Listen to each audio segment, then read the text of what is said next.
अच्छा शुएब शाहीन साहब, सर ये मोहसिन नकवी साहब बन गए वज़ीर आला, निगरान वज़ीर आला पंजाब। बाद नज़र में 224 से आप भी माशाल्लाह बखूबी जानते हैं जो प्रोसेस अडॉप्ट किया गया कानून के मुताबिक हुआ या आईनी तौर पर हुआ। अब सुप्रीम कोर्ट के में अगर जाने का इरादा रखते हैं जनाब इमरान खान, तो कितना स्पेस है इस सारे मामले को एवेल्यूएट करने की, यानी इम्पार्शियलिटी किसे की? अगर कोई प्रोसीजर अडॉप्ट हुआ है कानून के मुताबिक तो किस हद तक अदालत के पास कोई स्पेस है कि वो इसको एवेल्यूएट कर सके?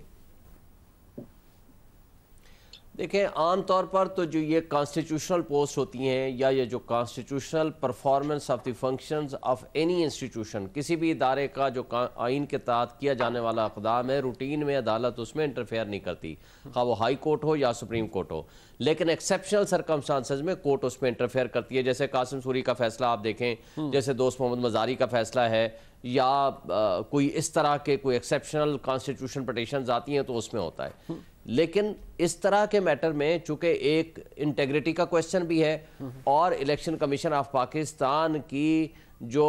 पार्शलिटी है उसका झगड़ा भी है इसमें, कि उन्होंने उस बंदे को लगाया in the presence of the 4 persons, है तो उनकी डिस्क्रिशन, उसमें कोई क्वेश्चन नहीं कर सकता। लेकिन इसमें दो बातें एक आएंगी। एक ये है कि इलेक्शन कमीशन का पार्शल एटीट्यूड, जो पीछे माजी में इमरान खान साहब के बकौल वो रहे हैं, जैसे ममनुआ फंडिंग केस में उन्होंने पार्टी बने हुए हैं, या तोशा खाना में प्रोसिक्यूशन बाद में कर रहे हैं और अभी वो इनके खिलाफ इनको डी सीट पहले कर दिया तो इन अदालत और बहुत सारी चीज़ें। तो लिहाजा एक आस्पेक्ट ये है। दूसरा आस्पेक्ट ये है कि उन्होंने VR किया था, voluntary return of the money, जो कि करप्ट प्रैक्टिसेस के लिए वो हार स्टील वाले के जो भी उनकी एक रीज़न थी, रीज़न उनकी कोई भी हो सकती है, लेकिन VR उन्होंने बहरहाल किया। उस VR की मौजूदगी में वो उनके बकौल यानी इमरान खान साहब ये कह सकते हैं, क्लेम कर सकते हैं कि जो 4 बंदे थे उन चारों में से अगर किसी के खिलाफ कोई एडवर्स ओपिनियन ड्रा हो सकती थी वो इनके खिलाफ हो सकती थी, तो फिर भी ये एक्सेप्शनल सर्कमस्टांसेस जो है कोर्ट उसमें इंटरफेयर, मतलब आपको इतने रिमोट से चांसेस नजर आते हैं, नहीं करते आपको रिमोट चांसेस, क्योंकि आपकी गुफ्तगू से मैं अक्स कर पाया हूं कि रिमोट चांसेस नजर आते हैं साथ, क्योंकि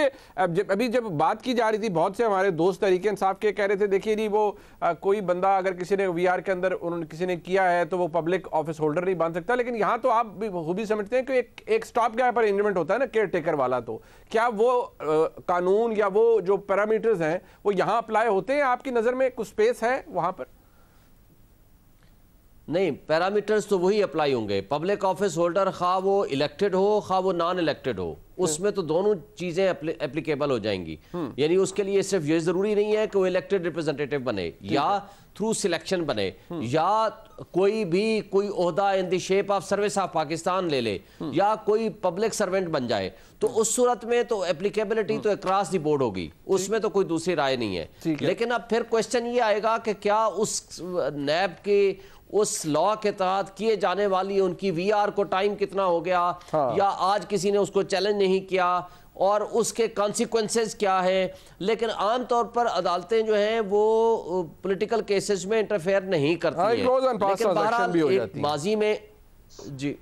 माजी करीब में चूंकि ये 2-3 केसेस ऐसे इंपॉर्टेंट हुए हैं जिस पे कोर्ट्स ने इंटरफेयर किया है, जैसे ये गवर्नर का फैसला अभी देख ले, जैसे मैंने पहले अर्ज किया कि बाकी 2 केसेस हुए, तो इस तरह के सर्कमस्टांसेस अगर स्ट्रॉन्ग एक्सेप्शन में ये फॉल कर जाएंगे तो फिर शायद वो इसको टेकअप कर लें। लेकिन इन रूटीन अगर कहें कि कोई भी इदारा जो अपनी परफॉर्मेंस कर रहा होता है अक्रॉस द बोर्ड के अपने कॉन्स्टिट्यूशनल जो फंक्शन होते हैं उसमें इंटरफेयर नहीं करता, लेकिन इस वक्त अगर बेहतर होता कि अपनी पार्शलिटी जो है की बजाय इम्पार्शलिटी साबित करते, वो इन चीजों से बालातर होकर अगर इलेक्शन वो दो बोथ साइड वो तो शायद ये बात ये ना शुएब शाहीन साहब, it cuts both ways, because अगर वो मोहसिन नकवी साहब को ना